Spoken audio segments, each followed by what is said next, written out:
Bienvenue à tous et à toutes au podcast de Vérité ou quoi.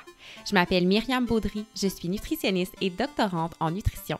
Mais aujourd'hui, je laisse ces deux chapeaux de côté pour plutôt aller revêtir celui d'animatrice du podcast. Vérité ou quoi, c'est une plateforme interactive qui s'attaque à la désinformation, une thématique à la fois. Et cette année, la thématique que l'on démystifie est nulle autre que celle de la douance intellectuelle. Au cours des épisodes, on s'attaque à plusieurs mythes entourant la douance en compagnie de nos experts et expertes. Par exemple, est-ce que les personnes qui ont une douance intellectuelle sont nécessairement performantes? Est-ce qu'elles sont plus malheureuses que la population générale? Y a-t-il plus d'hommes que de femmes douées? Ou est-ce possible d'avoir à la fois une douance intellectuelle et un trouble d'apprentissage? Je sais pas pour vous, mais moi, ce sont des questions qui piquent énormément ma curiosité. Sur ce, je n'en dis pas plus et vous invite à découvrir avec moi ce sujet passionnant. Bonne écoute! Je suis très heureuse de souhaiter la bienvenue à tous les auditeurs et auditrices au premier épisode de Vérité ou quoi douance. Et aujourd'hui, on débute en grande force. Je suis en compagnie de Catherine Simon-Paquet, qui est doctorante en psychologie à l'UQAM et qui est également le cerveau très, très brillant derrière le compte Instagram Douance Science. Et également avec Catherine Saint-Pierre, qui est doctorante en neuropsychologie à l'Université Laval. Et je tiens à dire qu'elle a fait la route de la Gaspésie pour être avec nous ce matin. Merci beaucoup de t'être déplacée. Et Catherine est aussi membre de Haut Potentiel Québec. Donc, bienvenue à vous deux. Comment ça va? Ben, ça va bien, toi? Oui, ça va super bien. Toi, Catherine? Oui, on est deux va Catherine, bien. ça va être ça va être un bon défi aujourd'hui. Super. Donc, on va parler d'un sujet qui est vraiment fascinant pour ouvrir justement cette nouvelle édition de Vérité ou quoi. On parle de douance intellectuelle.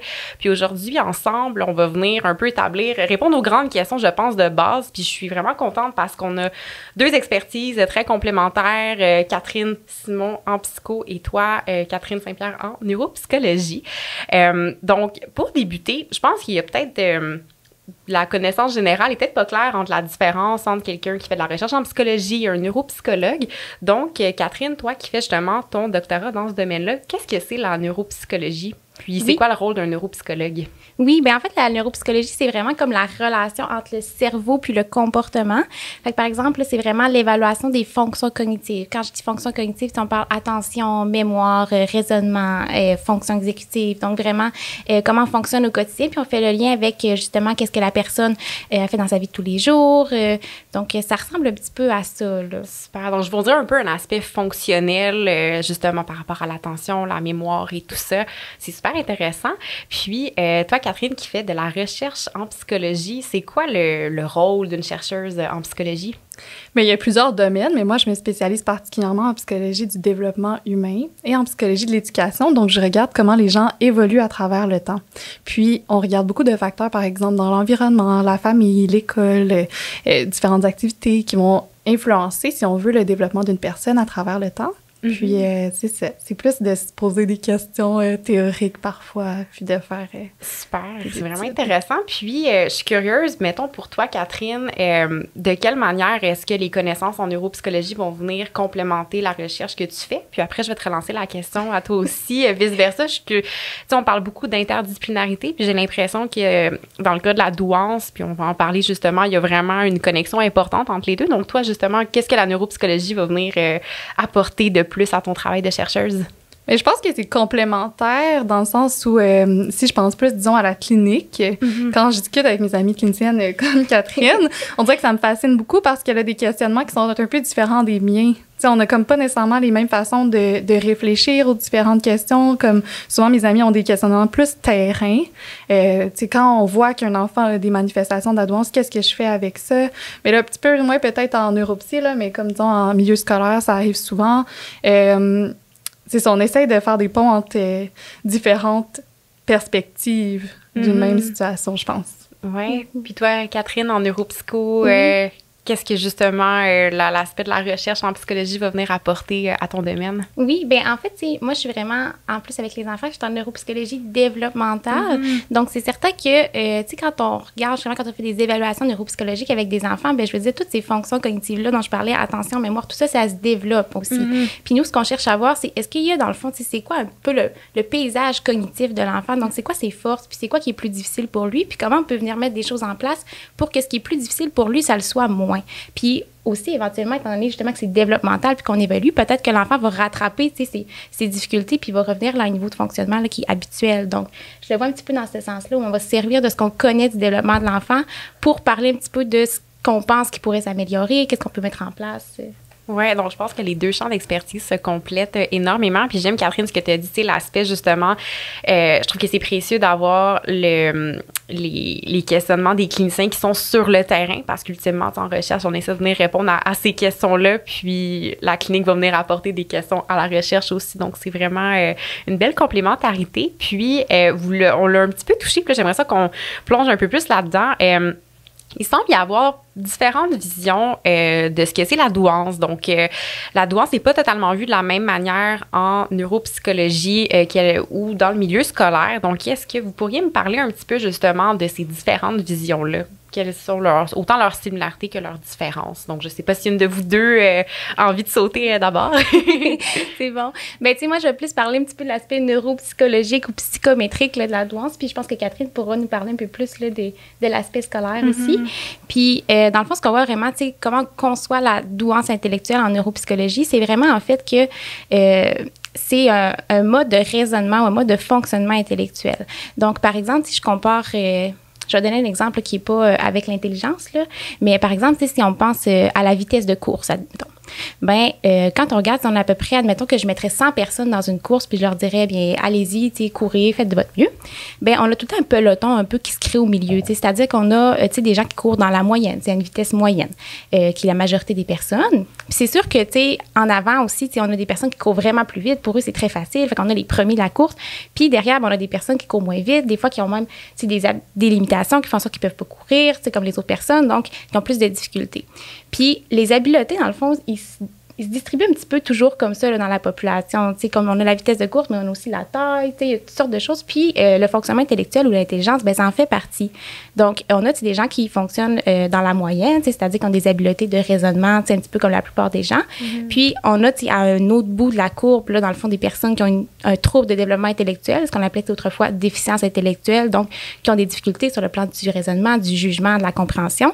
Puis, à l'autre bout de la courbe, ben là, on a la douance intellectuelle ou le haut potentiel intellectuel. Donc, c'est comme des habiletés, justement, à raisonner, à faire des liens logiques, à comprendre le monde qui nous entoure, qui sont extrêmement supérieures à la moyenne. Donc, c'est un petit peu comme ça qu'on le conçoit là, en neuropsychologie. OK. Puis, tu as nommé justement douance et très haut potentiel, je crois, comme terme, justement, mettons, pour les gens qui sont à la tête du peloton, si on veut. Est-ce que ce sont des termes interchangeables dans le grand jargon de la douance? Il y a encore un autre débat à ce niveau-là. La façon qu'on conçoit souvent, c'est que douance intellectuelle et haut potentiel intellectuel vont être à peu près là, interchangeables. Là. Donc, mais très haut potentiel intellectuel, ça, c'est autre chose. Donc, on pourra revenir tantôt, probablement.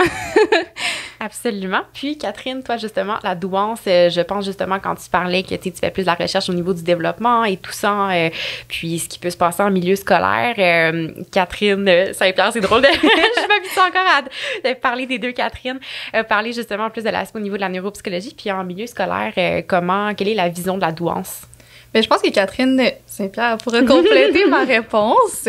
Mais même dans les études empiriques, disons, là, dans les études scientifiques, souvent, on va mesurer la douance comme étant le quotient intellectuel dont Catherine vient de parler.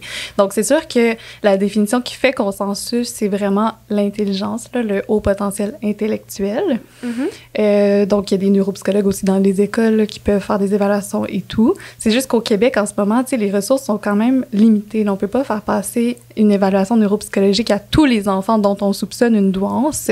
Donc, il y a une autre approche qui est plus, on va essayer d'identifier les manifestations. Donc, les comportements qui pourraient être associés à une douance.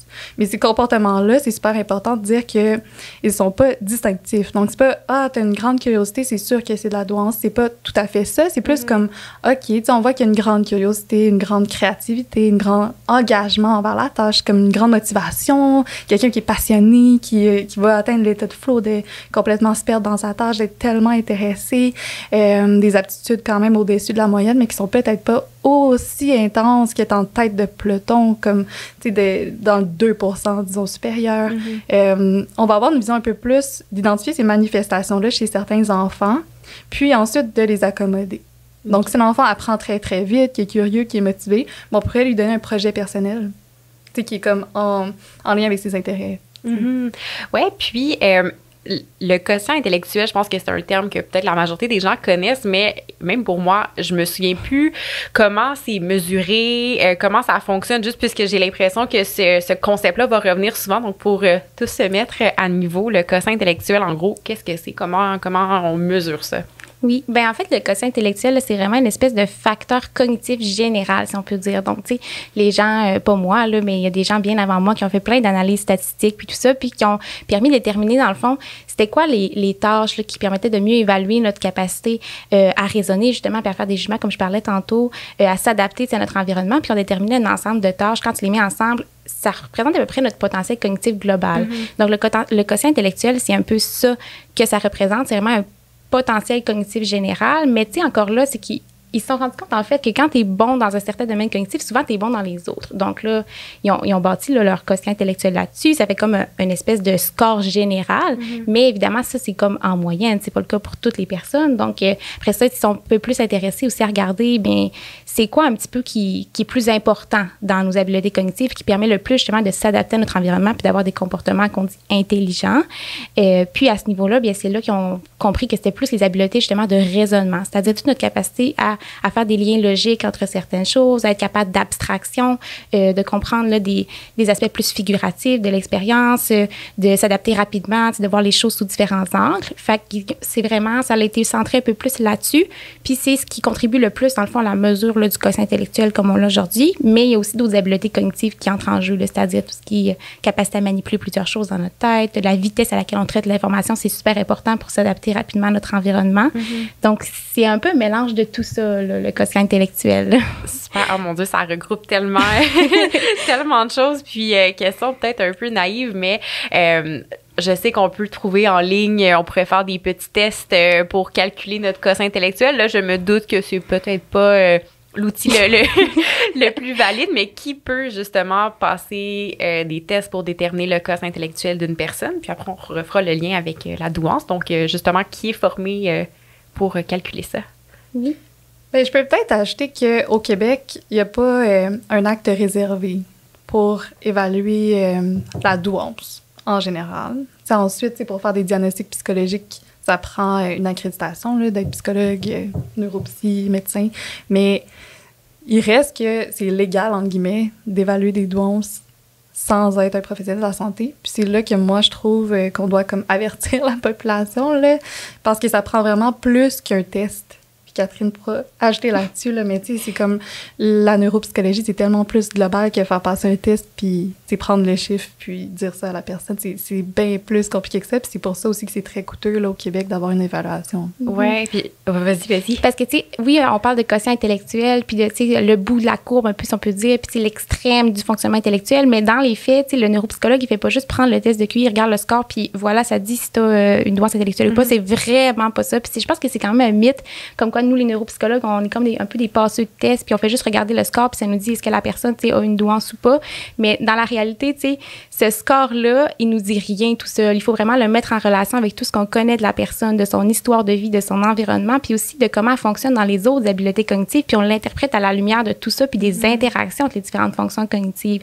Donc, juste le test de QI tout seul, ça dit pas grand-chose, mais, tu sais, comme Catherine le disait, en fait, là, je pourrais, là, Myriam, te donner un manuel là, du test d'intelligence, puis tu pourrais l'apprendre puis le passer, puis ça serait absolument légal. Fait qu'il faut faire très attention aussi là, à ce niveau-là. Ouais. Je pense que j'ajouterais qu'on n'en a pas tellement parlé, mais la douance, c'est un processus développemental. Puis ça m'a comme allumé une cloche parce que Catherine a dit l'histoire de vie de la personne. Puis je pense que souvent, on va regarder la précocité, par exemple. Est-ce que la personne a parlé en avance par rapport aux autres enfants? Tu sais, le développement de toutes sortes d'aspects, là, comme moteur aussi, verbal et tout. Donc, c'est aussi des enfants qui vont se développer rapidement, qui vont poser des questions assez poussées, très jeunes, tu sais, par exemple, par rapport à des concepts comme la mort, tu sais, qui est très abstrait. Tu sais, il peut y avoir des décalages souvent entre le fonctionnement intellectuel, tu sais, l'apprentissage des différents concepts, puis, mettons, l'aspect émotionnel ou socio-affectif qui peut être pas nécessairement au même niveau de comprendre la mort, c'est quoi, mais ça veut pas dire que tu as nécessairement des attitudes affectives pour dealer avec. Là. Je veux dire, c'est vraiment gros, là. Okay. Oui, totalement. Puis justement, tu sais, puis c'est super intéressant ce que vous nommez justement que c'est un processus développemental, ça va se manifester, tu sais, à différents moments de la vie. Puis j'imagine justement que les manifestations évoluent dans le temps. Puis pourquoi le quotient intellectuel c'est si important dans l'évaluation de la douance? Tu sais, j'imagine qu'il y a un aspect de complémentarité où tu as ce métrique-là qui est objectif, disons, puis là, ensuite, les différentes manifestations de comportement que Catherine mentionnait, par exemple, en milieu scolaire. Mais c'est ça, pourquoi le quotient intellectuel, c'est si important dans l'évaluation de la douance? Bien, en fait, c'est sûr que, tu sais, les tests, mettons, de fonctionnement intellectuel, donc les tests qui permettent de mesurer le quotient intellectuel, c'est vraiment dans les mesures qu'on a les plus validées là, en psychologie. Donc, c'est vraiment, tu sais, c'est très bien, tu sais, c'est assez fidèle dans le temps, c'est valide, ça mesure bien, tu sais, ce qu'on veut mesurer. Donc, c'est certain que ça nous donne un bon indicatif quand même de comment la personne fonctionne sur le plan cognitif. Puis après, c'est parce que ça m'a fait penser à quelque chose que tu as dit aussi, je dérape peut-être là dans mon idée de ce que je veux dire, mais, tu sais, c'est vraiment parce que, oui, on parle d'un processus développemental, mais c'est important justement de préciser que l'environnement va jouer beaucoup sur la façon dont tu actualises ce potentiel cognitif-là ou pas. Puis ce qu'on voit vraiment, en fait, c'est que le cerveau, il s'adapte à tout ce qui se passe dans l'environnement. Et donc, ça veut dire que, par exemple, à un moment, tu peux avoir justement démontré de la précocité parce que tu avais le potentiel génétique pour développer des hautes habiletés intellectuelles, puis avoir été justement très précoce sur le plan justement du développement moteur, des compréhensions de la question de la mort, puis tout ça, puis démontrer vraiment là, ces aspects-là un petit peu plus en avance. Mais dépendamment de ce que tu vas vivre après dans ton développement, ça se peut que tu stagnes un petit peu sur le plan développemental, puis que finalement, ça ne devienne pas au potentiel intellectuel. Tu sais, on peut avoir, par exemple, des habiletés extrêmement supérieures à la moyenne à un moment dans notre vie et pas à un autre. Et donc, c'est important quand même de se questionner là-dessus puis de regarder un petit peu comment on peut le mesurer pour que ça soit quelque chose de plus constant. Là. Oui, puis par rapport justement à la mesure, on a un peu touché à ça, mais comment ça se passe, disons, concrètement, que quelqu'un va voir un neuropsychologue et qu'il va passer justement différents tests pour évaluer le quotient intellectuel. Là, j'ai fait la petite blague tantôt des tests en ligne. Je me doute que c'est plus élaboré, mais disons concrètement, à quoi on peut s'attendre? OK, oui, dans le genre de... Bien, souvent, Par exemple, je rentre dans le bureau, je viens te voir, tu vas évaluer mon quotient intellectuel. Qu'est-ce que tu me fais faire? Oui. Bien, les tests plus de, justement, de quotient intellectuel, c'est sûr que ça dépend de l'âge aussi. On ne fait pas les mêmes, dans le fond, tests avec un enfant, par exemple, de 3 ans qu'on en ferait avec un enfant de 8 ou un adulte. Mais, tu sais, généralement, dans le fond, il y a quand même des espèces de casse-tête où tu dois déterminer le lien logique pour mettre la pièce manquante. Et il peut y avoir des questions un petit peu plus où tu dois faire le lien entre 2 concepts verbaux, par exemple. Il y a aussi, tu sais, des tâches un petit peu plus où tu dois, par exemple, retenir une série de chiffres, et après ça, les manipuler, les donner dans le désordre ou en ordre croissant, ce genre de choses-là.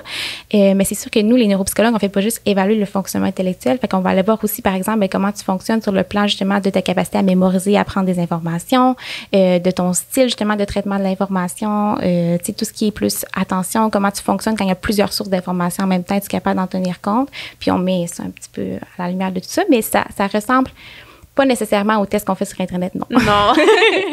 Puis justement, Catherine Simon a touché à ça que justement, l'évaluation du haut potentiel, ce n'est pas un acte réservé.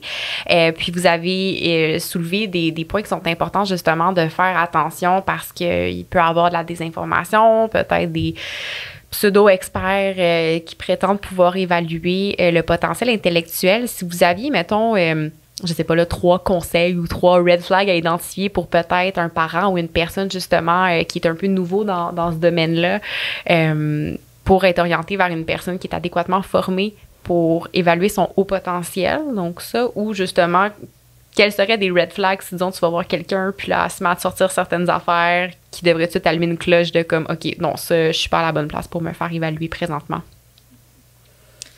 Eh là là, c'est une grosse question quand même. Ouais. J'ai l'impression que moi, d'emblée... Je suis consciente qu'elle n'est pas facile, mais si des choses que vous avez vues qui vous viennent à l'esprit. Je pense que je dirais aux gens vraiment, là, s'ils veulent une évaluation du fonctionnement cognitif, d'aller voir une neuropsychologue ou une psychologue qui est formée là-dedans, qui est à l'aise avec ce concept-là aussi. Puis généralement, je conseille aux gens de demander honnêtement aux professionnels, est-ce que vous êtes à l'aise avec le concept de douance? Parce que c'est ça mon motif de consultation. Est-ce que vous, c'est quelque chose dans lequel vous n'êtes pas expert, mais comme que vous êtes à l'aise, dans le fond, d'évaluer ça. Puis il y a des gens qui non, puis c'est vraiment correct. C'est juste que si toi, ton questionnement, c'est par rapport à ça, il faut que tu trouves quelqu'un qui est aussi en mesure d'être accompagné. Puis ensuite, avec Catherine, on voulait qu'on parle du besoin de te faire évaluer, pourquoi on y va, dans le fond. Souvent, je vais dire, si c'est parce qu'on s'identifie aux manifestations, comme si je suis une adulte, j'ai des difficultés relationnelles, je sais que dans mon enfance, j'ai été précoce, j'ai peut-être sauté une année ou deux, j'ai eu beaucoup de comportements qui font en sorte, hey, tu sais ça, la douance, ça me touche. Si c'est des difficultés plus relationnelles et tout, je conseillerais plus d'aller voir une psychologue en psychothérapie. C'est parce qu'après ça, l'évaluation, ça va peut-être confirmer un haut potentiel intellectuel, mais qu'est-ce que tu fais avec ça? Je pense pas que ça va régler les problèmes relationnels de savoir que c'est dû, entre guillemets, ou que c'est associé à la douance. Puis ça, justement, vous y avez touché tout à l'heure que les ressources sont malheureusement très limitées. Pour les psychologues, je pense depuis le début de la pandémie, c'est quelque chose qu'on entend énormément, que des gens veulent aller consulter, sont sur une liste d'attente pour 2 ans, c'est pas plus. Donc, du moins, au public, puis même au niveau du privé, c'est difficile. En neuropsychologie, je sais pas si le système est tout aussi saturé. Catherine, tu peux commenter? Oui, bien, c'est sûr que, tu sais, c'est vraiment encore, là, on a des bris de service, là, on a beaucoup de difficultés, dans le fond, à répondre aux besoins de tout le monde, c'est certain. Puis quand on parlait justement de faire attention, tu sais, aux personnes là, qui pourraient, tu sais, profiter de cette situation-là, bien, c'est sûr que je recommanderais aussi, dans le fond, de toujours, tu sais, si on veut être safe, de toujours se tourner vers des professionnels qui ont un ordre professionnel, en fait.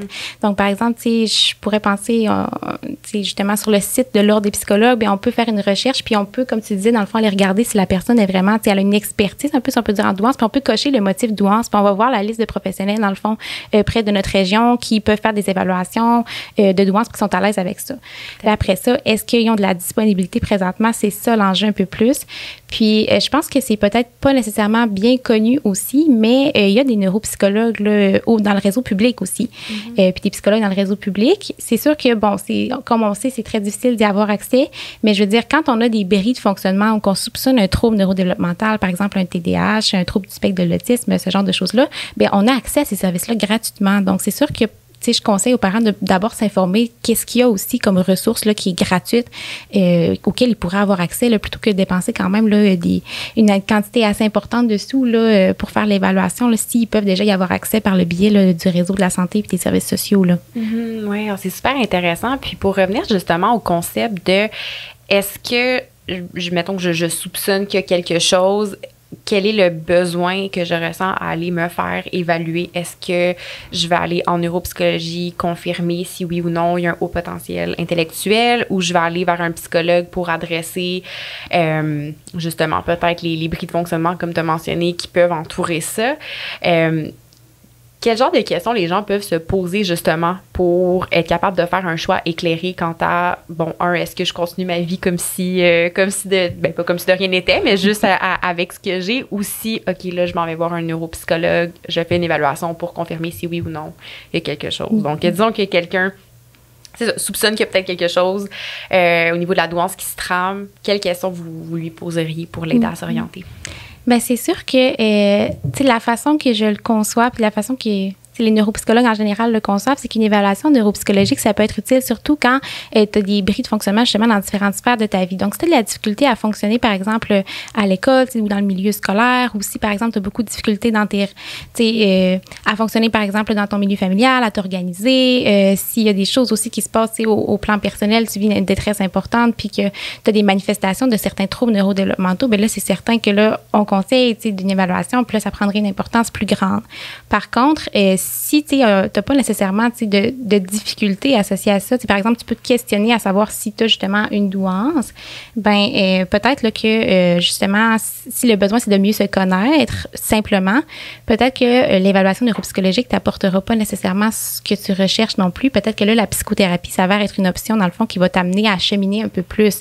Ça dépend vraiment. Par exemple, c'est quelqu'un qui n'aurait pas de bris de fonctionnement, qui fonctionne bien. Si je lui dis qu'il a un très bon potentiel intellectuel, en fait, il fonctionne au niveau de la douance intellectuelle.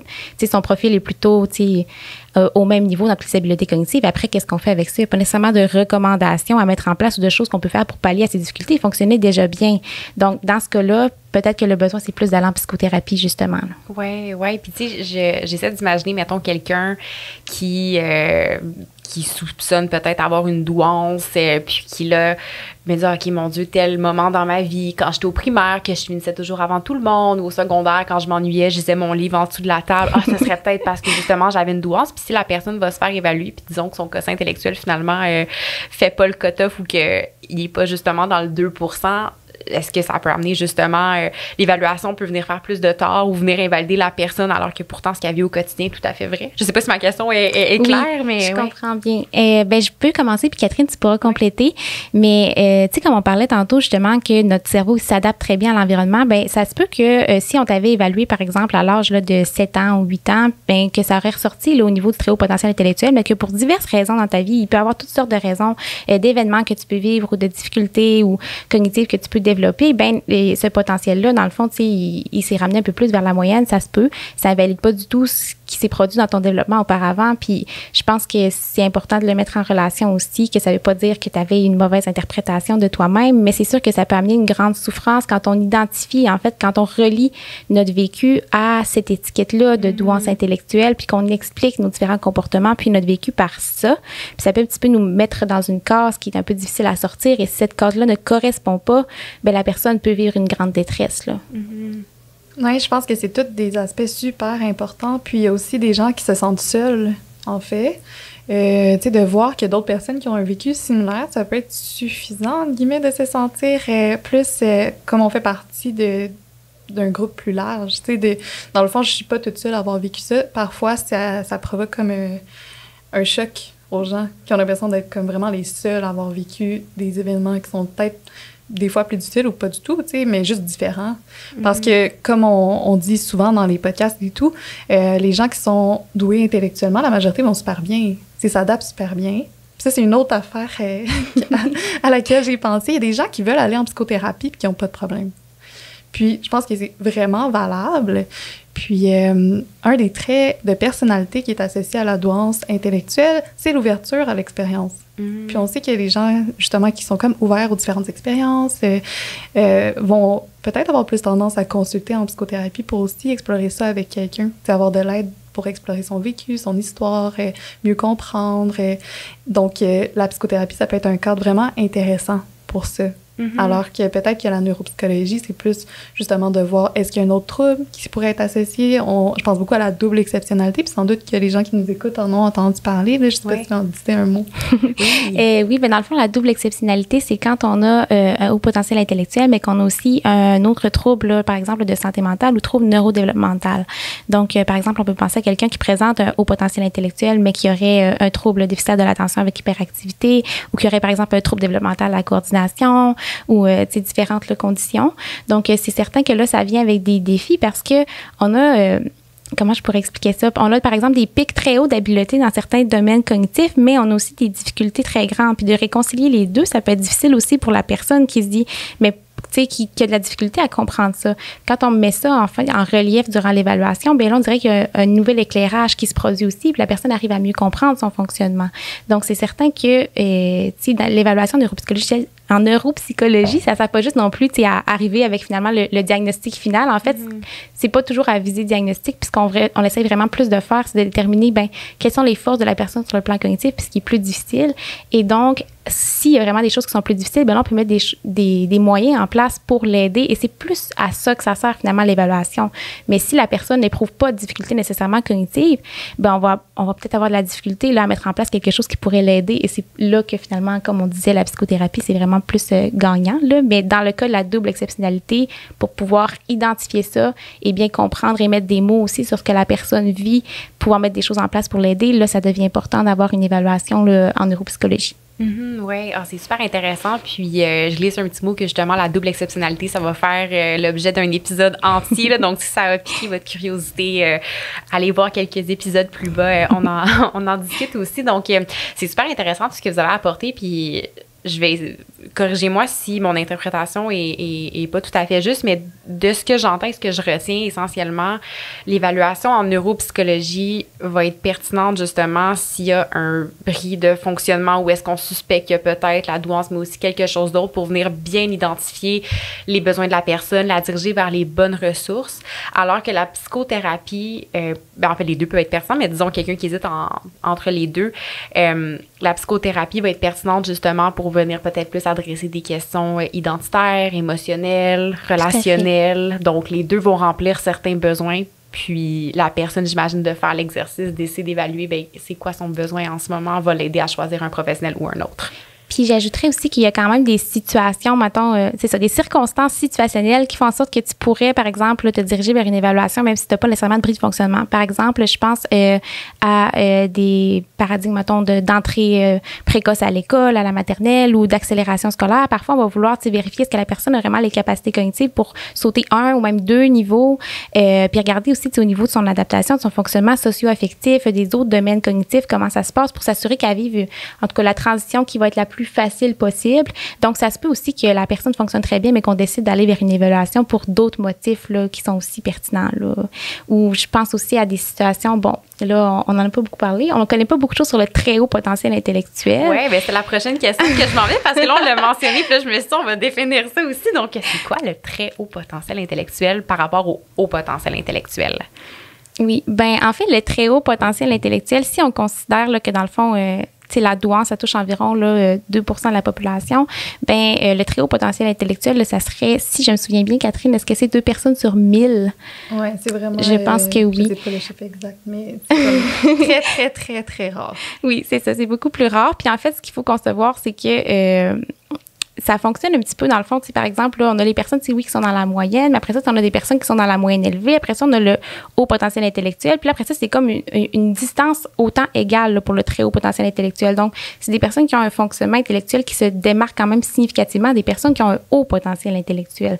Pas nécessairement que c'est un fonctionnement qui est différent, mais juste qui est plus efficient, plus rapide. Bon. Donc, c'est sûr que ça peut venir avec en tout cas, ce qu'on pense, parce qu'il y a vraiment pas beaucoup de littérature à ce sujet-là, parce que, comme on disait, c'est rare. Bien, évidemment, on pense que ça peut venir avec des difficultés plus grandes, parce que nécessairement, l'écart est encore plus grand avec les jeunes, par exemple, de ton âge ou les adultes là, de ton âge. Et donc, ça peut créer là, des difficultés. Ce qu'on croit. Bon, là, c'est ce qu'on appelle la synchronie sociale. Parce que tantôt, je disais, au sein même d'un enfant ou d'un adulte, un adulte, mettons plus un enfant. Si on a un enfant de 6 ans qui fonctionne intellectuellement comme plus un enfant de 7-8 ans, mais qu'affectivement, il y a quand même un développement, mettons, normal, un affectif de 6 ans, mais là, tu as un décalage au sein même du même enfant, entre les sphères intellectuelles et sociales. Mais là, tu peux avoir un décalage avec les autres enfants. C'est ce dont Catherine parle, c'est comme tu peux avoir des décalages au sein même de ton propre développement et des décalages avec les autres autour. Fait que là, ça fait beaucoup de décalages. Ouais. Puis ça, c'est difficilement vécu par plusieurs personnes. Oui. C'est de se sentir différent des autres ou de sentir que, c'est ça, à l'intérieur même d'un développement, on a des décalages. Ouais. Puis pour faire le point avec tout ce qu'on vient de discuter, quelqu'un qui aurait un très haut potentiel intellectuel, est-ce que lui, l'évaluation neuropsychologie peut être plus nécessaire justement pour venir peut-être identifier certains besoins plus spécifiques pour lesquels il y aurait besoin de certaines ressources? C'est certain que, comment je pourrais dire, mettons, plus on s'éloigne de ce qui est la moyenne, plus c'est facile aussi de remarquer que la personne est différente. Puis ça, c'est pour tout. Par exemple, pour la taille, je pense à quelqu'un qui est extrêmement grand, on va le remarquer quand même de loin, puis on va voir qu'il est très différent de la norme, comme aussi quelqu'un qui serait très petit. Et donc, c'est la même chose avec le très haut potentiel intellectuel. Souvent, en fait, ces personnes-là auront peut-être pas nécessairement d'évaluation parce que c'est tellement évident qu'on n'aura pas nécessairement besoin de procéder à une évaluation. Parce que c'est comme assez flagrant. Par contre, on le sait aussi qu'on est assez pas très bon là, pour évaluer le potentiel intellectuel, même en tant que professionnel. Mettons juste de faire des estimations de potentiel intellectuel, on n'est pas très bon. Donc, il faut vraiment faire l'évaluation là, complète là, pour bien comprendre. Puis des fois, dans le cas de très haut potentiel intellectuel, de mettre ça en évidence justement que là, c'est un très haut potentiel intellectuel et que des fois, tu sais, c'est pas tous les domaines cognitifs qui se développent à la même vitesse. En fait, souvent, plus on s'éloigne de la moyenne, plus on a un fonctionnement cognitif qui est un petit peu disharmonieux et donc plus on a des décalages avec nos autres sphères de développement et c'est là que ça peut créer des problèmes. Oui. Et donc, l'évaluation vient mettre un petit peu en lumière ces décalages-là et comprendre, qu'est-ce qui fonctionne pas au même niveau et comment on peut essayer de pallier ça. Oh mon Dieu, c'est vraiment intéressant. Puis je pense justement, il y a l'air d'avoir tellement une grande complexité dans l'évaluation, l'identification de la douance. Puis pour venir ajouter à cette complexité-là, est-ce qu'il existe des biais dans l'identification de la douance, donc des biais, je sais pas, là, socio-économiques, environnementaux et tout ça? Mais c'est certain qu'on a des perspectives qui sont plus sociales aussi. Juste, si on pense que l'évaluation coûte très cher au privé, bien évidemment, quand on vient d'un milieu qui a moins de ressources financières, bien c'est plus difficile, en fait, aller se faire évaluer parce que ça coûte tellement cher qu'il y a des gens qui vont s'endetter pour le faire. Mais, par exemple, si on pense aux professeurs, aux enseignantes, souvent, dans les études, on voit qu'ils vont identifier plus de petits garçons comme étant doués que de petites filles. Mais là, on a un épisode complet sur les stéréotypes de genre. Donc, ça, c'est un aspect. Ensuite, il y a aussi des stéréotypes raciaux, dont on parle très peu, puis qui est quand même tabou, en fait. Là, mais pendant très longtemps, il y a eu du racisme au sein même de la conception de l'intelligence. Mm-hmm. Et ça va aussi biaiser qui on va soupçonner qui va être au potentiel. Puis en fait, ça porte vraiment préjudice. Il y a des études, par exemple, sur les petites filles noires et douées qui vivent des choses vraiment très différentes des petits garçons blancs doués. C'est sûr. Donc, c'est certain qu'il y a une grande littérature là-dessus, puis c'est quelque chose qui préoccupe beaucoup les scientifiques. Je pense que c'est vraiment important de le dire, là.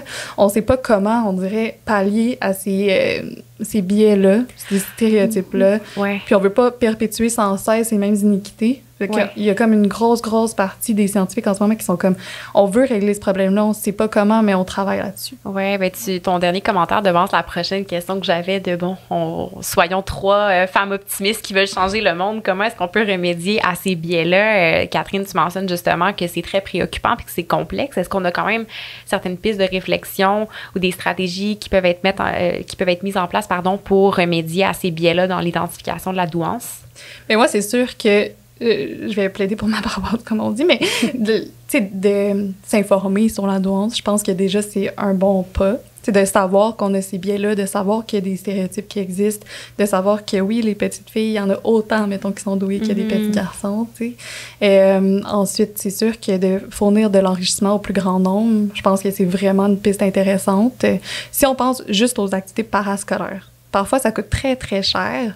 Donc, pour moi, d'investir dans l'éducation, d'investir dans des activités d'enrichissement, d'activités parascolaires, de permettre à tous les jeunes de pouvoir y participer, peu importe le milieu dans lequel ils proviennent, de donner des chances égales, entre guillemets, t'as pas besoin d'une évaluation là, pour la majorité des accommodements qu'on offre. Que ça soit du mentorat, de l'accélération, c'est ça, d'avoir des activités, un club de journalisme, là, des sports. C'est toutes des choses qui vont bénéficier la majorité, peu importe leur quotient intellectuel. La seule chose dont on va faire mention, c'est l'accélération scolaire. Évidemment, on va pas faire sauter une année à un enfant qui serait pas prêt. Mais pas mal tout le reste, là... de se fier à ses intérêts, de lui donner un projet personnel, ça peut pas nuire à personne. Puis c'est pour ça aussi que justement, on a un peu changé de paradigme dans le milieu scolaire, puis c'est tout à fait pertinent qu'on s'intéresse plus aux manifestations, de la douance, puis qu'au final, si l'enfant a un haut potentiel intellectuel ou pas, bien, ça change pas grand-chose. Là. Dans le fond, ce qu'on veut, c'est vraiment mettre en valeur ses habiletés, puis lui permettre de développer ses potentialités, ses talents, de développer ses aptitudes, vraiment comme de favoriser un développement optimal. Puis dans ce cas-là, l'enrichissement, justement, puis les accommodations, bien, c'est bénéfique pour tout ce qui est un haut potentiel intellectuel ou pas au final. Puis c'est pour ça qu'on s'intéresse un peu plus à ce genre de paradigme-là, finalement. Oui, puis dans même une classe, on va regarder, si l'enfant se démarque beaucoup dans sa classe à lui, peu importe son QI, il faut faire quelque chose. Dans le sens où il faut essayer de s'adapter à cet enfant-là qui a des forces, Puis ça me fait penser aussi en même temps justement aux biais qu'on a, puis là je reviens un petit peu justement au fonctionnement intellectuel, mais c'est sûr qu'on a aussi des biais parce que évidemment, comme je parlais, on compare un peu les enfants à la moyenne des enfants.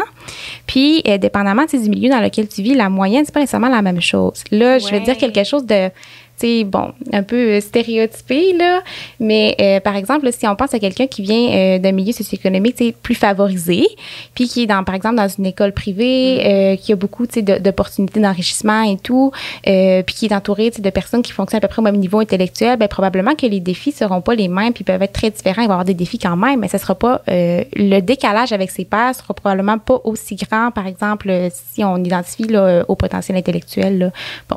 Tandis que si on identifie le même, par exemple, potentiel intellectuel, mais chez un enfant dans un milieu socio-économique plus défavorisé, où est-ce qu'il n'y a pas beaucoup d'opportunités, puis où est-ce qu'il y a une très grande différence avec ses pairs, bien là, les défis ne seront pas les mêmes. Et donc, il faut en tenir compte aussi, justement, quand on évalue ce fonctionnement intellectuel-là, bien, on compare l'enfant à qui et dans quel milieu, qu'est-ce que ça représente pour lui aussi, cette différence-là. Ah, c'est tellement important. Puis, on dirait, là, j'avais des réflexions qui sont plus au niveau systémique, mais aussi pour venir réduire ces biais-là. Tu sais, le paysage des chercheurs est très, Catherine, tu le sais très bien, très, très blanc, hétéronormatif, neurotypique et tout ça. Donc, d'avoir plus de diversité, justement, d'avoir les gens qui font de la recherche sur ces questions-là, mais également de venir, j'entends aussi réduire les inégalités sociales, c'est ça, à plus grande échelle pour que justement tous les enfants aient les mêmes opportunités. Là, c'est peut-être un peu utopique à mentionner, mais je pense que c'est nécessaire. C'est vraiment intéressant ce que tu dis parce que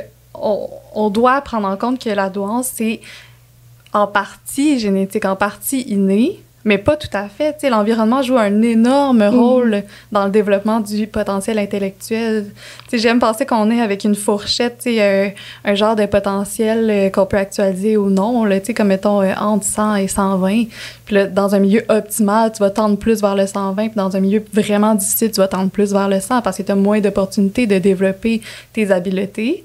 Bien, à ce moment-là, de permettre aux gens, tu sais, d'avoir moins de pauvreté dans notre société, d'avoir moins d'adversité, tu sais, d'avoir des parents qui sont plus présents. Tu sais, juste, mettons, le congé de paternité, le congé de maternité, ça permet aux parents, tu sais, veut pas, de connecter avec leurs enfants, de les stimuler, de leur donner des opportunités, de développer plein de capacités. Bien, ça, pour moi, c'est une façon de réduire les inégalités, même à ce niveau-là. Tu sais, je sais pas si le lien est trop... Non, c'est loin. Non, c'est vrai. Mais pour moi, c'est comme tout ça, c'est relié ensemble, là. On essaie de donner un environnement qui va permettre à tous les enfants d'actualiser leur potentiel, là, peu importe s'ils sont doués ou dans la population générale. Tu sais, c'est comme, au final, c'est ça le but ultime. Mais je pense aussi comme à des aspects vraiment, tu sais, des limites même, tu sais, au-delà des limites sociétales puis de nos biais socioculturels, mais même le fait de vivre, tu sais, en région éloignée. Bon, parlant de la Gaspésie, mais je veux dire, c'est sûr que le vécu du haut potentiel intellectuel, c'est pas la même chose, tu sais, dans ta petite communauté gaspésienne que dans un grand centre comme Montréal ou Québec où tu as accès à beaucoup plus d'activités parascolaires et de développement du potentiel. Donc, il reste des limites quand même là, à ce niveau-là qui vont être difficilement là, qu'on peut difficilement pallier. En fait, là, sinon, des fois, souvent, ce qui arrive, c'est que la personne doit, en fait, être retirée de son milieu familial, par exemple, pour aller, admettons qu'elle a, admettons qu'elle s'intéresse beaucoup au hockey, par exemple, elle va aller vivre dans une autre famille pendant son école secondaire, dans une autre ville, pour aller jouer dans l'équipe de hockey puis développer son potentiel. Mais là, ça vient avec des enjeux aussi, là, différents, là. Puis j'imagine que ça peut faire en sorte, parce que ça, tu mentionnais, disons que tu viens de la Gaspésie, puis là, tu viens à Québec ou à Montréal pour ton cégep, pour l'université. Est-ce que ça se peut justement que dans le milieu en région où tu avais peut-être moins d'opportunités, d'activités parascolaires et tout ça, ben peut-être que ta douance se manifestait moins. Puis là, quand tu arrives dans un autre milieu où là, ton environnement change, là, il y a certains comportements qui peuvent plus apparaître aussi, qui peuvent peut-être faire en sorte que ça se manifeste plus tard dans la vie. Mm-hmm. C'est sûr que ça peut se manifester plus tard. J'ai beaucoup aussi parlé de l'environnement puis de l'impact et tout, mais c'est certain que le fonctionnement intellectuel, dans le fond, devient plus stable avec le temps. C'est sûr que, on le sait, notre cerveau devient un peu moins plastique plus on avance là, en âge. Donc, c'est un petit peu comme une pâte à modeler qu'on modèle. Quand on est tout petit, ça a vraiment beaucoup d'impact sur notre environnement. Plus on grandit, moins il y a d'impact. Donc, c'est certain que le gap, par exemple, vers 16-18 ans, oui, notre fonctionnement intellectuel change encore. On a encore l'occasion de développer nos potentialités, mais il reste beaucoup plus stable que quand on est tout petit. Donc, peut-être que ça se manifestait pas, mais clairement, il y avait déjà le potentiel sous-jacent parce que le fonctionnement intellectuel change plus tellement à l'âge adulte, en tout cas beaucoup moins quand on est enfant. C'est vraiment important parce que souvent, les gens vont vouloir faire évaluer leurs enfants très, très, très jeunes. Puis on dirait qu'en recherche, on sait que plus on est jeune, mettons 0-5 ans, le fonctionnement intellectuel, cognitif et tout va être beaucoup influencé par l'environnement, tu sais, la stimulation dans l'environnement qu'on a. Tandis que plus on vieillit, plus nos tendances innées vont avoir tendance à sortir, je pense, probablement parce qu'on a un cadre plus uniforme, tu sais, vu qu'on va aux mêmes écoles, là, plus ou moins, qu'on est plus dans un environnement qui est similaire, tandis que 0-5 ans, ben il y en a qui vont dans des garderies, il y en a qui vont dans des milieux familiaux, on a des expériences tellement variées que je pense que l'influence de l'environnement est plus grande. Puis ça, c'est peut-être un conseil qu'on peut donner. Là, je pense qu'on conseille pas des évaluations en bas d'un certain âge parce que ça va trop fluctuer dans le temps. Tu sais, en fait, souvent, s'il y a des évaluations en bas âge, c'est parce qu'on soupçonne une difficulté. Puis, étant donné que le cerveau est comme une pâte à modeler, ben on va pouvoir justement pallier à ces difficultés-là. Puis, l'enfant pourrait retrouver un niveau de fonctionnement normal. Je pense aux enfants qui ont des retards de langage, ben c'est tout à fait possible qu'avec de l'intervention, par exemple en orthophonie, puis avec des conseils qui seront appliqués par le milieu familial, ben l'enfant retrouve un niveau de fonctionnement langagier qui est tout à fait normal. Donc, c'est plus quand on a vraiment des difficultés que l'on fait des évaluations à cet âge-là, parce que ça se modifie encore tellement, justement, que c'est positif. Oui, c'est comme une fenêtre d'intervention, justement, où est-ce que tu as pas pour faire un mauvais jeu de mots, mais tu as un haut potentiel d'avoir un impact qui est positif pour que la personne puisse retrouver un fonctionnement qui est normal. Puis, tu conseilles une évaluation, par exemple, à un parent qui a un enfant de 4 ans ou 6 ans qui soupçonne une nuance? Je pense que ça dépend du motif. Par exemple, si on passe à l'accélération scolaire puis une dérogation, mettons, d'entrée à la maternelle, bien là, évidemment, tu sais, on peut envisager une évaluation puis ça pourrait permettre à l'enfant, justement, de continuer à développer ce potentiel-là. Par contre, s'il n'y a pas de difficulté particulière, si on n'a pas d'inquiétude pour le développement de l'enfant, je pense que l'important, en fait, c'est juste de continuer à le stimuler puis de lui offrir là, tout ce dont il a besoin dans la mesure là, de nos capacités. Puis comme ça, il va poursuivre son développement de la façon la plus optimale possible. Mais je pense que c'est pas nécessaire, en fait, de mettre une identification sur cet enfant-là parce qu'elle pourrait même beaucoup changer. Par exemple, on pourrait réévaluer cet enfant-là à 9 ans puis ça serait un portrait complètement différent. Et donc, à ce moment-là, à quoi ça aurait servi? Oui, tout à fait. Mais je pense qu'une grande chose que je retiens, justement, c'est l'importance de ne pas sous-estimer le rôle que l'environnement va jouer. Oui, vas-y. Oui, ben en fait, ça m'a fait penser à quelque chose qui me passionne beaucoup. Fait que là, je rentre dedans. Je ferai pas un long interlude, mais dans le fond, tu sais, on parle beaucoup justement. Puis je pense qu'on a un discours des fois qui est un peu négatif. Puis j'en parlais beaucoup avec Catherine aussi. Tu sais, on a beaucoup de vision dans le fond que tu sais les milieux socio-économiques, par exemple, plus défavorisés, l'adversité. Oui, on le sait, ça a un impact qui est vraiment négatif sur le développement du cerveau. Mais ce qu'on voit beaucoup moins souvent, en fait, c'est que comme je disais, le cerveau s'adapte à tout et donc il y a des avantages évolutifs à ça. Et les personnes développent certaines habiletés de façon beaucoup plus importante que quelqu'un qui n'a jamais vécu, par exemple, d'adversité ou qui n'a jamais vécu dans un milieu socio-économique plus défavorisé. Je pense, par exemple, à des personnes qui vivent beaucoup d'adversité, beaucoup de changements, de transitions, qui doivent s'adapter rapidement à plein de situations. Par exemple, un milieu familial plus instable, ben, ils peuvent développer, par exemple, des très bonnes capacités de flexibilité cognitive, d'être capable d'envisager les choses sous différents angles, beaucoup plus que s'ils n'avaient pas vécu ça, en fait. Puis on voit moins ces aspects-là, un petit peu d'adaptation positive à l'environnement qui a favorisé sa survie dans ce contexte-là. Puis je pense que c'est important de le mettre aussi là en évidence que c'est pas toujours, tu sais, on s'adapte de façon adaptative, évolutive à ce qu'on vit. Puis on sous-estime la résilience des enfants. En fait, je pense que c'est vraiment ce que j'entends. Ouais. Des enfants, comme tu dis, qui changent de maison souvent parce qu'ils doivent déménager et tout ça. Les enfants, souvent, ça va être vécu probablement difficilement. Tu sais, je pense pas que ça va être facile. Non, c'est ça. Mais ils vont développer des habiletés cognitives, entre autres, mais aussi relationnelles, s'ils changent, par exemple, de quartier puis se font des nouveaux amis à chaque fois, tu sais. Je pense que les enfants sont capables d'aller chercher des capacités, là, tu sais, d'apprendre, en fait, des différentes circonstances de vie. Puis ça, c'est vraiment super important aussi, là, de pas faire des courts-circuits. Ouais. Avec certains aspects de l'environnement, puis ça met beaucoup de pression sur les parents aussi. Ah, totalement. Comme l'enfant n'est pas seulement dépendant de ce que le parent a fait avant, là, je veux dire, il y a tellement d'autres facteurs. C'est certain, oui. C'est comme si l'enfant va pas bien, c'est pas à cause de X, Y, Z, là. T'sais, il peut y avoir tellement de facteurs qu'on dirait que je trouve ça difficile pour les parents, des fois, de se mettre autant de pression, tu sais. Tout à fait. Vraiment de mettre l'accent aussi justement sur les forces que les enfants développent. Puis tout ça, je pense que c'est important parce qu'on met beaucoup souvent l'accent sur les difficultés, puis qu'est-ce qui est donc difficile, puis Mais mettre l'accent sur les forces, c'est vraiment une façon aussi d'aller de l'avant. Puis on le voit beaucoup aussi justement en douance, puis en double exceptionnalité, là, de favoriser pour le développement du potentiel, de mettre l'accent sur qu'est-ce que l'enfant justement est capable de faire, puis comment on peut jouer avec ça justement pour l'amener à développer son potentiel puis à être adapté dans son environnement, à avoir une bonne santé mentale, à avoir un bon fonctionnement social, académique, tout ça. Quand on veut faire des interventions avec les enfants, il faut leur demander qu'est-ce qu'ils veulent, eux, oui. là-dedans. Parce que souvent, on parle d'eux, puis on oublie de faire comme toi. Qu'est-ce Qu'est-ce que t'aimerais dire? Tellement important. Ah non, c'est tellement important parce qu'on parlait beaucoup justement du rôle du neuropsychologue, du psychologue, les parents et tout, mais ultimement, l'enfant, je veux dire, même à 7-8 ans, si tu lui demandes justement, toi, qu'est-ce que tu veux faire? Ben, j'ai envie de plus m'ennuyer quand je finis mes devoirs avant tout le monde. J'aime vraiment les dinosaures, puis j'aimerais ça aller lire sur les dinosaures. Puis je pense que ça redonne aussi, justement, j'imagine, ça permet à l'enfant de prendre confiance en ses capacités, puis ça doit l'aider à s'actualiser aussi au final dans son propre potentiel. D'avoir un sentiment de contrôle aussi sur ce qui se passe dans son environnement. Puis on le voit de plus en plus dans les écoles aussi, d'avoir un petit peu une façon de faire, par exemple, les plans d'intervention qu'on appelle, où est-ce qu'on va impliquer l'enfant, puis on va lui demander justement, ben toi, qu'est-ce que tu trouves difficile? Toi, qu'est-ce que tu trouves facile? Qu'est-ce que tu aimerais qu'on mette en place? Ben oui, puis dans le fond, je le fais toujours dans les évaluations neuropsychologiques, puis je pense que la plupart des neuropsychologues le font, puis s'intéressent vraiment mais c'est quoi la perception de l'enfant? Lui, est-ce qu'il pense, par exemple, qu'il y a des difficultés dans tel domaine? Pourquoi, de s'intéresser à lui, puis c'est lui qui a une meilleure connaissance de lui-même quand même, c'est lui qui vit avec ça, puis les enfants en savent beaucoup plus qu'on se l'imagine, puis ils sont capables de verbaliser qu'est-ce qu'ils ressentent, puis qu'est-ce qu'ils pensent, là. Mm-hmm. Oui, c'est ça, parce que, mettons, aider les autres enfants, il y en a que ça leur fait super plaisir, puis ils se valorisent beaucoup là-dedans, alors qu'il y a d'autres, peut-être, qui n'ont pas envie de faire ça tous les jours, comme lire quand tu as terminé, ou genre avoir plus de travaux, il y en a qui, oui, ça leur tente de faire plus d'exercices, mais il y en a d'autres qui, c'est comme, ben là, c'est pas juste, moi, ça me tente pas de faire plus que les autres, puis c'est correct, il faut tenir compte de tous ces aspects-là, je pense. Oui, chaque enfant est unique. Puis, on s'adapte justement à où est-ce qu'il est, quelles sont ses caractéristiques et ce qu'il veut. Je pense que ça, c'est un super bon point que vous avez mentionné à la fin, de se ramener justement.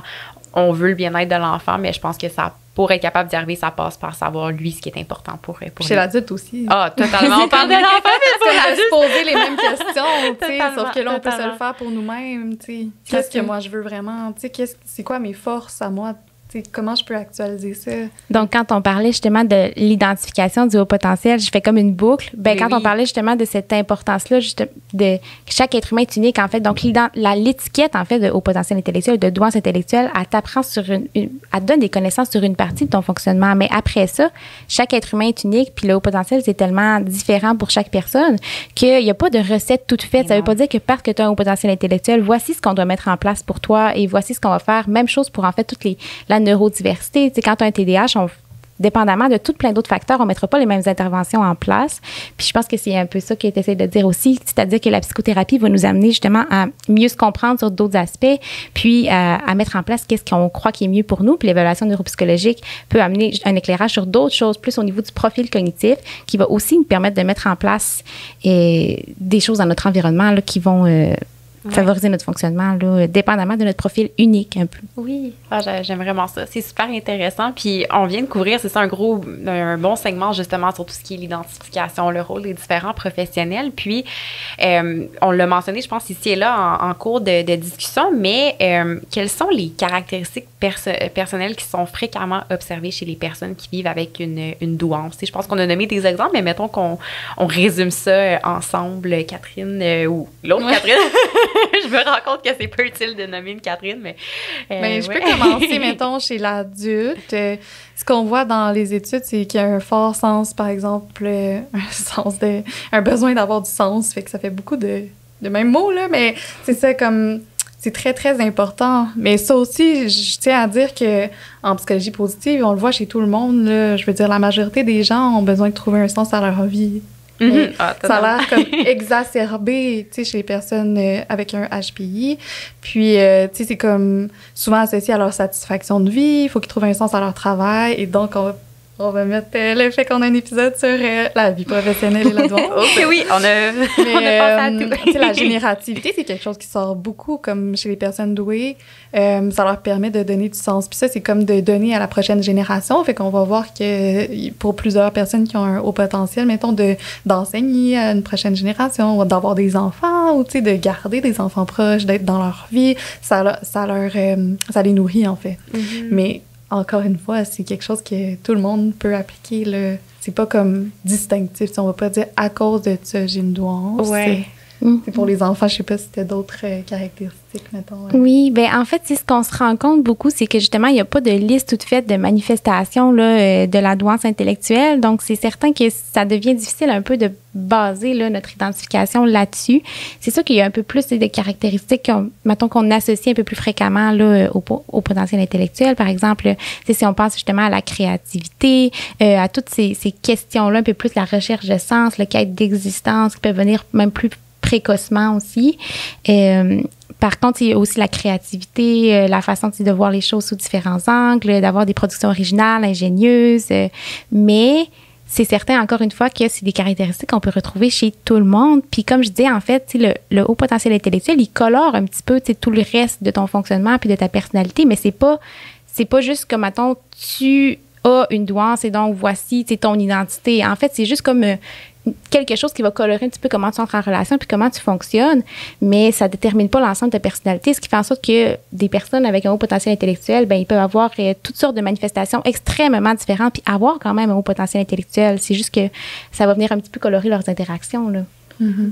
Je pense que l'aspect distinctif est vraiment comme dans l'apprentissage rapide, dans la compréhension qui est peut-être plus approfondie, du besoin de comprendre des concepts vraiment abstraits. C'est comme de vouloir savoir pourquoi, du fond des choses. Puis ça, je pense que pour des parents, ça peut être confrontant. Ouais.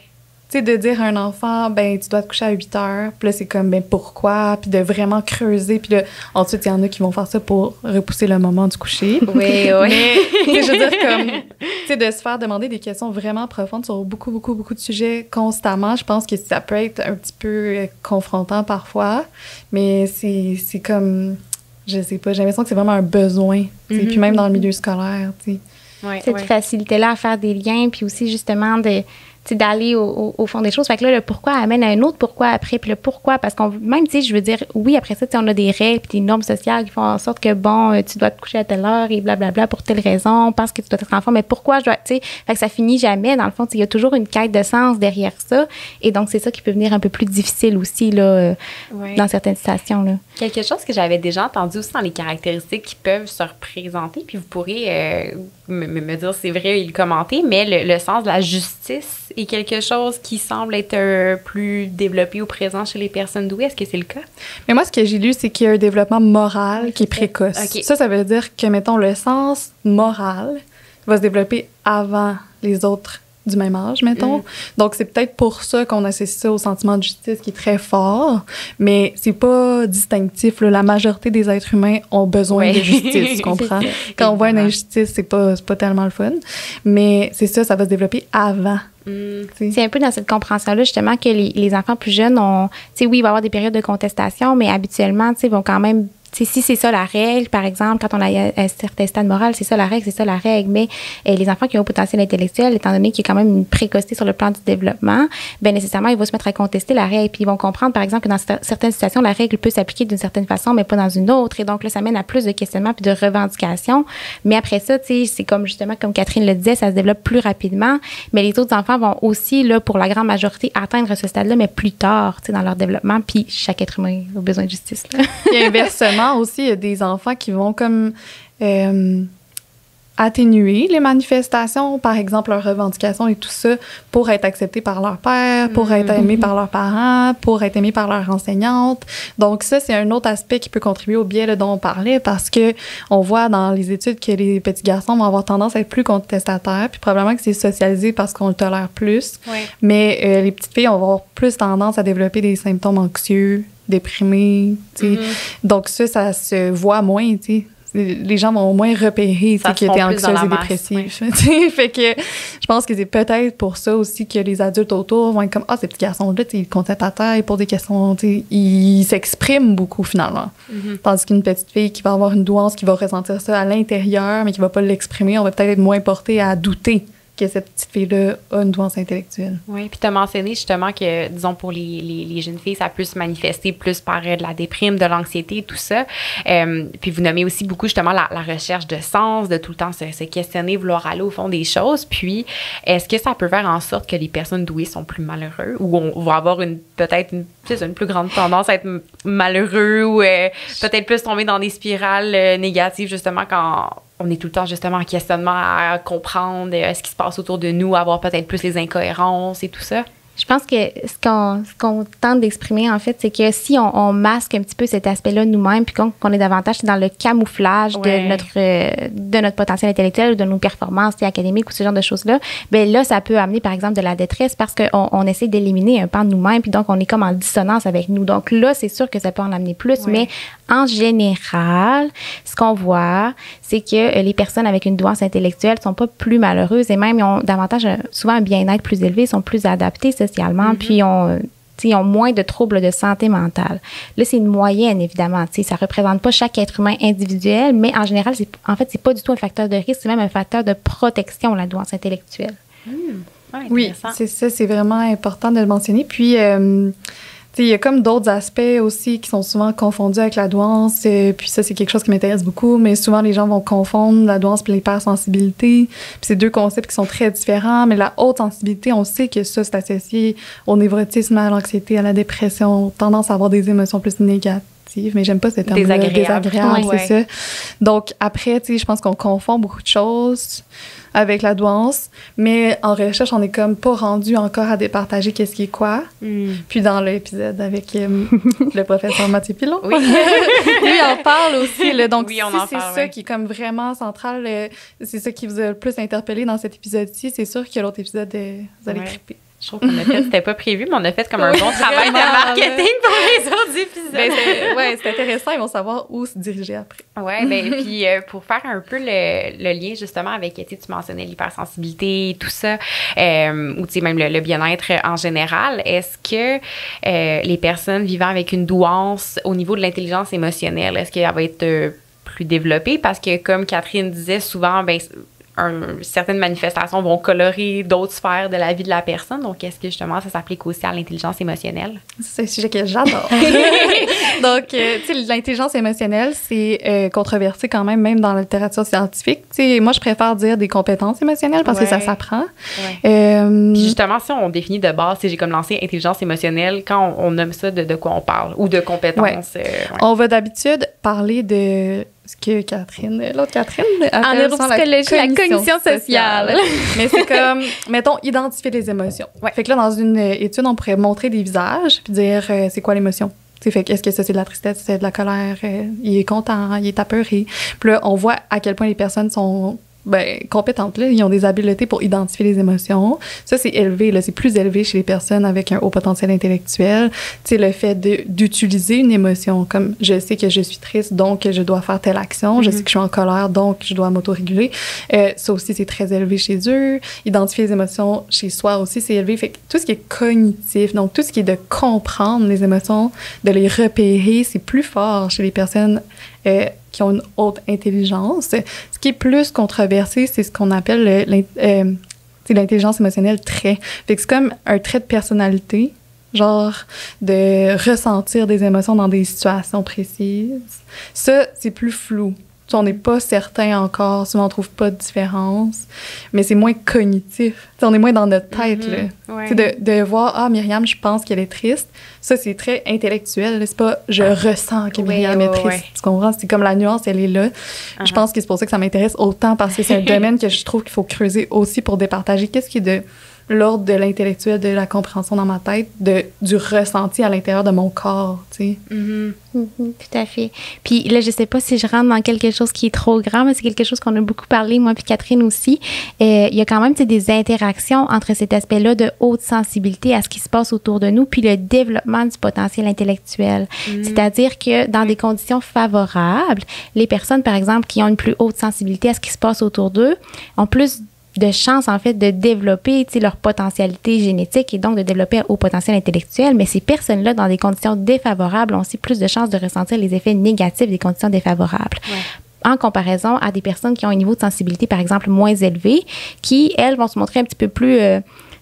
pareil à elles-mêmes dans toute situation, c'est-à-dire que l'environnement a un peu moins d'influence sur comment ils développent leur potentiel génétique et donc quand même certaines interactions qu'on peut voir. Là, c'est le début d'un pan de recherche vraiment intéressant. Oui, c'est ça. Il n'y a vraiment pas grand-chose encore. Là, ça commence tout juste, là, les études d'interaction, parce que c'est ça, la sensibilité, là, d'un point de vue scientifique, c'est vraiment à quel point je suis sensible à l'environnement autour de moi, c'est-à-dire mes amis, mes parents, mon école, tout ce qui m'est offert comme opportunité d'apprendre. Donc, ouais. Nous, là, ça nous fait capoter. Là, on a tellement hâte de voir les études qui vont ressortir de ça, là, parce que vraiment, c'est quelque chose qu'on doit chercher plus. Puis c'est vraiment intéressant que tu le mentionnes parce que je pense que c'est quelque chose qui est beaucoup ressorti dans tous les autres épisodes dont on a fait mention et qu'on encourage les auditeurs et auditrices à aller écouter. La douance semble beaucoup, on dirait qu'il y a beaucoup plus de... C'est très en ébullition comme domaine présentement, puis que ça fait surgir d'autres questions auxquelles, justement, on cherche des réponses, puis pour les obtenir, ben ça prend plus de recherche. On a plus de questions que de réponses, finalement. Exactement. Totalement. Puis, je pense qu'une grande chose aussi qui est ressortie de la discussion avec vous deux, c'est que la douance, c'est pas noir ou blanc. C'est pas de mettre les gens dans des boîtes. Chaque personne est unique. Ça peut se manifester de manière différente. Il y a différents outils qu'on peut utiliser pour y arriver. Puis ça, je pense que chaque personne... autant que oui, on peut vouloir chercher des ressources, mais je pense que c'est bon de se rappeler qu'on est maître de nous-mêmes. On est la personne qui se connaît le mieux, puis que de se retourner vers soi pour se questionner à savoir quels sont nos besoins. C'est une première étape importante afin d'identifier ce qui va nous permettre d'actualiser notre potentiel. Très bien. C'est vraiment beau, là. C'est vraiment bien ce que je pensais. J'étais là, wow! J'essayais, puisqu'on approche la fin, de comme faire un wrap-up qui avait de l'allure. Donc, je suis contente de ça passer vitesse. Mais oui. Puis, en terminant, bon, c'était pas dans le plan d'entrevue, mais moi, j'adore poser ces questions-là. C'est ça, autant comme chercheuse que comme future neuropsychologue, chacune, quelles sont... d'abord, j'aimerais que vous me nommiez chacune 2 choses que vous aimeriez que les gens retiennent de notre discussion. Donc, ça peut être, Catherine, c'est toi plus en lien avec la neuropsy et l'autre, Catherine, plus en lien peut-être avec la recherche en psycho. Donc, c'est ça, de tout ce qu'on a discuté, là, disons que 2 choses que les gens doivent retenir. Je sais pas s'il y en a une des 2 qui veut débuter. Je peux commencer. Donc, moi, la phrase que j'adore, c'est que la beauté de l'expérience humaine, elle réside dans sa complexité. Il n'y a rien qui est noir ou blanc, il n'y a rien qui est simple. C'est pas parce qu'on est doué qu'on a plusieurs caractéristiques X, Y, Z. C'est tellement compliqué, l'être humain. Puis on recherche notre travail, en fait, c'est de refléter cette complexité-là. C'est de bien faire nos études pour prendre en compte le plus de facteurs possibles. T'sais, on est limité en termes financiers, en termes de toutes sortes d'affaires statistiques et tout, mais on doit toujours comme aim. Fait que, on dirait que j'ai pas le terme en français, mais viser haut, là, viser le plus possible d'intégrer tous ces concepts-là dont on a discuté. Puis sinon, c'est sûr que l'interaction avec l'environnement, là, c'est sûr. C'est comme la douance, c'est tellement dépendant de notre contexte que c'est ça. Retenez ça. Super, j'adore. C'est ta Catherine. Ben, j'ai de la difficulté aussi à mettre des mots vraiment sur si j'avais 2 choses que je voulais retenir. On dirait qu'il y a trop d'idées qui se bousculent dans ma tête. Mais je pense que quand tu as nommé justement que la douance n'était pas ni noire ni blanc, je pense que c'est vraiment important de se rappeler justement que le haut potentiel intellectuel, ça vient avec certaines forces aussi, certaines habiletés puis certains défis. Et donc, nécessairement, exactement, c'est un peu dans un pan de gris, si on peut dire.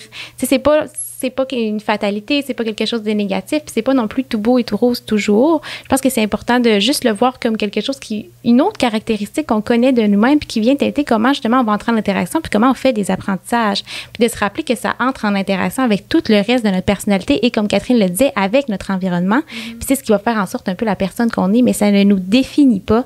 Puis je pense que moi, si j'ai vraiment un point à mettre de l'avant, c'est cet aspect-là de pas s'apposer une étiquette qui va définir tous nos comportements, mais de juste le mettre dans notre petite boîte à outils comme une autre chose qu'on connaît à propos de nous-mêmes. Absolument. Ah, j'adore. Vous avez nommé au total 24 excellents points, puis je vous félicite. Je sais que c'est une question qui est difficile, mais je la trouve... c'est ça, je l'aime bien parce que ça force justement, on dirait, à mettre de l'avant les choses qui sont super importantes à mentionner. Donc, je vous remercie beaucoup pour tous vos partages. Vous avez été super généreuse en termes d'informations et tout. Puis vraiment, ça paraît que vous êtes passionnée par le domaine. Là, je le sens, je le sens vraiment fort. Là. Donc, c'était super agréable comme discussion. Si les gens veulent vous suivre, j'ai mentionné en tout début d'épisode la page D'où en sciences de Catherine. Puis, donc, c'est ça, si vous avez des plugs à mettre, d'autres épisodes de podcast auxquels vous avez participé, page Instagram, Facebook, LinkedIn, etc. C'est le moment. Mais moi, je pense que ça va être la page Instagram si les gens s'intéressent à la douance, là, à commercial douance.science. tant que future clinicienne, je suis très, très, très discrète sur les réseaux sociaux, mais si jamais vous voulez que je vous partage des informations, tu sais, je pense qu'il y a toujours moyen, par exemple, ce que les personnes t'écrivent, puis au pire, ils me rejoindront par courriel, là, sans problème. Absolument. Super. Ben, merci beaucoup, les filles. Merci, je vous souhaite Myriam. une belle journée. Puis Merci Catherine, beaucoup. une belle route de retour vers la Gaspésie.